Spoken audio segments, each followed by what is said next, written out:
hay-adda dhowrista tayada Somaliland oo kaashanaysa hay-adda DAI ayaa soo bandhigtay daraasad ku saabsan sidii looga gudbi lahaa caqabadaha taagan ganacsiga ka dhexeeya Somaliland iyo Itoobiya. daraasadan kulanka ay ku soo bandhigaysa hay-adda dhowrista tayada Somaliland waxaa ka soo qayb galay gudoomiyaha hay-addaasi Muuse Xasan Xaaji Yuusuf, wasiirka maaliyadda Dr. Sacad Cali Shire, wasiirka gaadiidka iyo horumarinta wadooyinka Somaliland Cabdirasaaq Ibraahim Maxamed Ataash, wasiirka maalgashiga iyo warshadaha, iyo safiirka midowga Yurub u qaabilsan Somaliland iyo Soomaaliya. ugu horeyn kulanka waxaa hadallo kala duwan ka jeediyey gudoomiyaha hay-adda dhowrista tayada Somaliland Muuse Xasan Xaaji Yuusuf. mashruuca ugu muhiimsan ee marka gacanta lagu hayo waa Berbera Corridor, kaas oo qaybo badan sida wasiirku sheegayba ka kooban. qaybta marka aynu caawa falanqeynaynaa oo waliba aynu hoos ugu daadegayna waxaa ka mid ah qaybtan ama waxyaabaha caalamku u yaqaano non tariff measures ama technical barriers to cross border trade. waynu ogsoonahay oo wadada iyo dekadaas hadhow waxaynu rabnaa ganacsatadeenu iyo alaabteenu inay ugu gudubto dalalka kale caalamka sida ugu munaasabsan. taas waxay qayb weyn ka ah oo waxyaabaha wax soo saarkana qayb weyn ka ah marka la eegayo standardka ama heertayeedka dal kasta u yaala, ama marka la eegayo quality assurance-ka ama hubinta ama tayada ama badqabka shaygaas dal kale ka imanaya dalkaaga soo gelaya.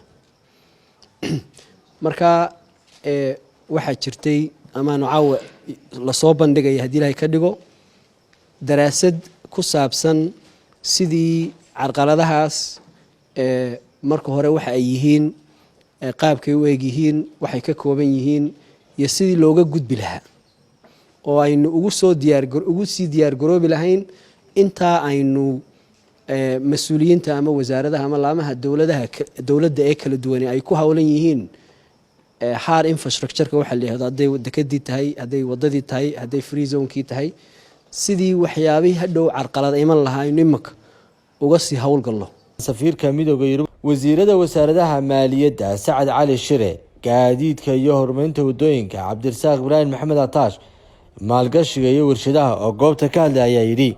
And of course, you know, this Berbera Corridor is a very important undertaking, very big project, and we want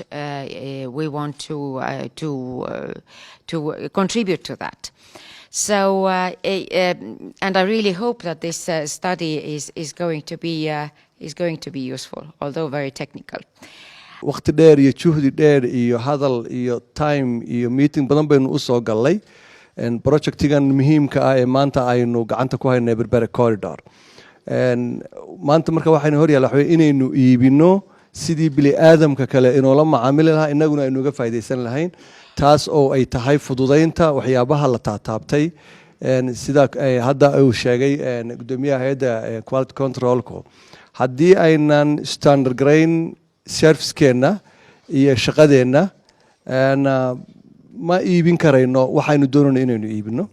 dhanka kale annaga wasaarad ahaan waxaan ku mintidi doonaa oo aan gaarsiin doonaa halka looga baahan yahay waxyaabaha quseeya isu socodka gaadiidka iyo traafiga u kala gudbaya dalkeena iyo dalalka kale ee dariska. runtii waxaan isugu nimi qadiyad iyo munaasabad aad iyo aad u muhiima,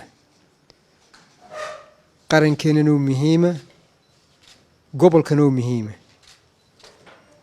anuu garan maayo mashruuc iminka amba socda amba qorshaysan oo ka muhiimsan mashruuca corridorka. marka la isu geeyo mashruuca corridorku ma aha wadadoo keliya,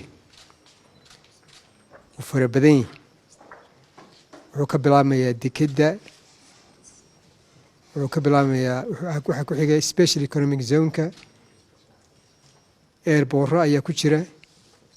kan Hargeysa laftigiisu qayb unbuu ka mid noqon doonaa kan corridorka Brito. waxaa ka mid a wadada,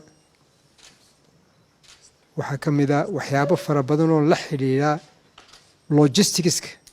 run ahaantii shirkan aan u fadhino muhiimadiisu de waa mashruuca Berbera Corridor oo in badan soo socday, haddana maraya marxaladihii dee ugu dambeeyey runtii markaa xukuumadda iyo dhammaan mas-uuliyiintii dee in badan kasoo shaqaynayey waqti badan dee soo geliyey waan dee ku mahadnaqaynaa horta marka hore. iminkana halka aynu taagana waxa weeye mashruucaasi marka kolley u dhammaado sidii looga faa'iideyn lahaa ee looga faa'iideysan lahaa innaguna aanu noqon lahayn dad u diyaarsan mashruuca adeegsigiisa iyo ka faa'iideysigiisa. si guud mashruuca Berbera Corridor innaga uun maaha reer Somaliland laakiin wadamada jaarka kuwa Afrikaanka dhammaan indhaha lagu hayaa oo dee mashruuc saameyntiisa leh oo saameyn dhaqaale leh oo tu bulsho leh oo region kaba saameyn ku leeyahay runtii. Luqmaan Maxamed Faarax, MMTV, Hargeysa.